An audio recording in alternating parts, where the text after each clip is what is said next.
मोहतरम दोस्तों, हम खून की किस्तें तो अदा कर चुके, लेकिन ऐ खाके वतन कर्ज अदा क्यों नहीं होता। हम सभी तारीख से, हिस्ट्री से वाकिफ़ हैं। 1857 से लेकर 1947 तक मुल्क को गुलामी से निजात दिलवाने के लिए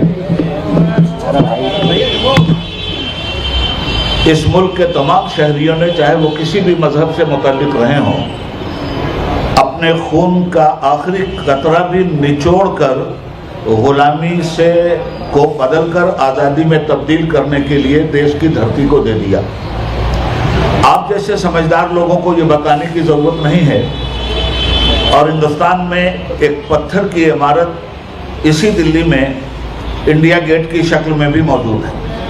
उस पर भी शहीदान वतन के खून की तारीख लिखी हुई है। इस मुल्क की आज़ादी में हर मजहब व मिल्लत का खून शामिल है। इसीलिए मुल्क आज़ाद हुआ 15 अगस्त 1947 को, मगर हमारे देश को संविधान मिला 26 जनवरी 1950 को। इतने दिन जो लग गए संविधान को बनाने में और देश को समर्पित करने में, उसकी वजह सिर्फ यही थी कि कश्मीर से लेकर कन्याकुमारी तक और गुजरात की वादी से लेकर बंगाल की खाड़ी तक जितने भी लोग इस देश में बसते हैं, उनके धर्म अलग, कर्म अलग, रहन अलग, सहन अलग, रीति अलग, ये सारी चीज़ें थीं जिनको एक जगह तस्बीह के दानों की तरफ माला बनाकर रखने में और आपस में कहीं से इख्तिलाफ ना हो, एक दूसरे के समाजी वातावरण को किसी को हक न मिले कि वो बिगाड़ दे,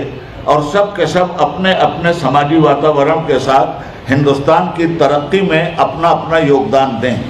हमारा संविधान दरअसल इस बात की तर्जुमानी करता है। तो संविधान ने कोई भी ऐसा क्षेत्र नहीं है जिसको इंसाफ से वंचित रखा हो।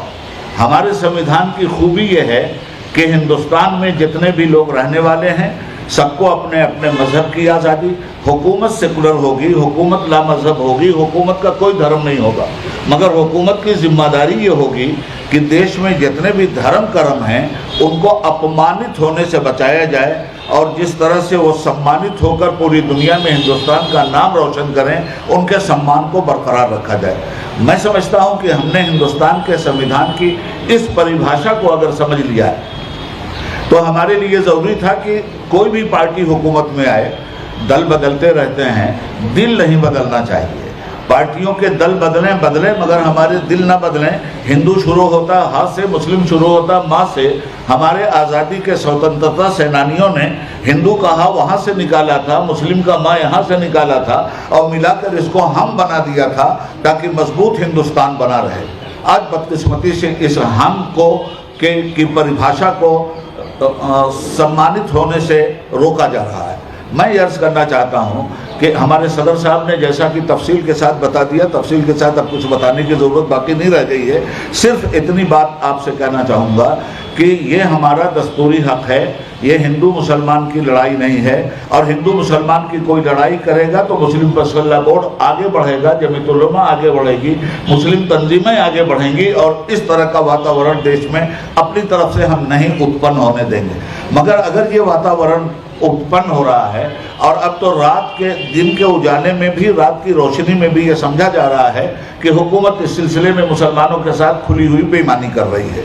आपकी पार्टी की हुकूमत होने का ये मतलब नहीं है कि आप सिर्फ एक पार्टी के प्रधानमंत्री हैं या एक पार्टी की हुकूमत है।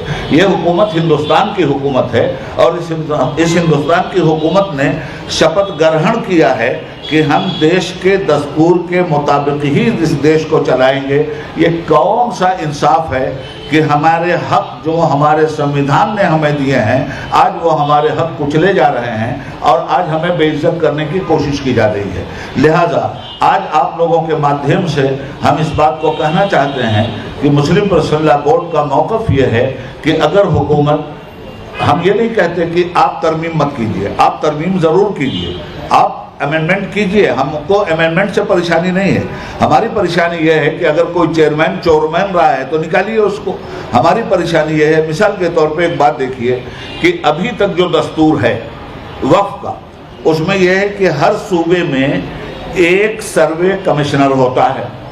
सर्वे कमिश्नर पूरे सूबे की वक्फ जायदाद का सर्वे करके गवर्नमेंट ऑफ इंडिया को देता है। मगर अब जो कुछ आ रहा है उसमें यह है कि वक्फ का जो सर्वे कमीशन है उसको ख़त्म किया जा रहा है। अब वो कलेक्टरों के हाथ में दिया जा रहा है। अब सुनने में आ रहा है कि कलेक्टरों से भी अलग हटकर उससे ऊंचे पद के किसी एक अफसर को ये काम दे दिया जाएगा कि वो सर्वे करे हिंदुओं ने कितना कब्जा किया है वक्फ की प्रॉपर्टी पर, मुसलमानों ने कितना कब्जा किया है वक्फ की प्रॉपर्टी पर, खुद गवर्नमेंट ने कितना कब्जा किया है वक्फ की प्रॉपर्टी पर। ये सारी चीज़ें सामने आने के लिए वक्फ बोर्ड, वक्फ काउंसिल है।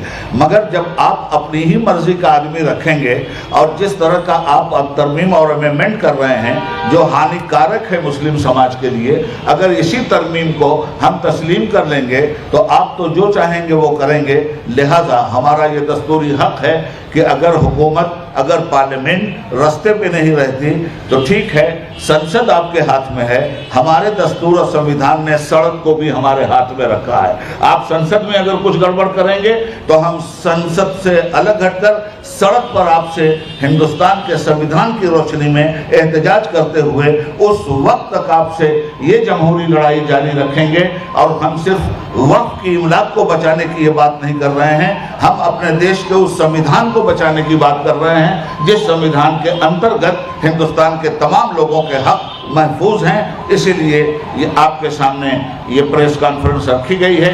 बाकी ये सारी बातें हमारे प्रेसिडेंट ने आपके सामने रख दी हैं। उन तमाम बातों से इत्तेफाक करते हुए आखिर में हम ये कहना चाहेंगे कि हुकूमत होश के नाखून ले और अपने बहरे कान को खोले, अंधी आंखों को साफ करे और हमारे हक में इंसाफ करे। और अगर ये इंसाफ नहीं होगा तो देश के हित के लिए, संविधान की हिफाजत के लिए, मुस्लिम औकाफ और मुसलमानों के हुकूक की हिफाजत के लिए जहाँ तक भी हो सकेगा जमहूरी अंदाज में, कानून के दायरे में हम पूरे मुल्क में एक अभियान छेड़ेंगे और पूरे देश में अपने गैर मुस्लिम भाइयों को भी साथ में लेंगे कि हमारे साथ जो जुल्म हो रहा है उसके लिए इंसाफ की बुनियाद पर आप हमारा साथ दीजिए।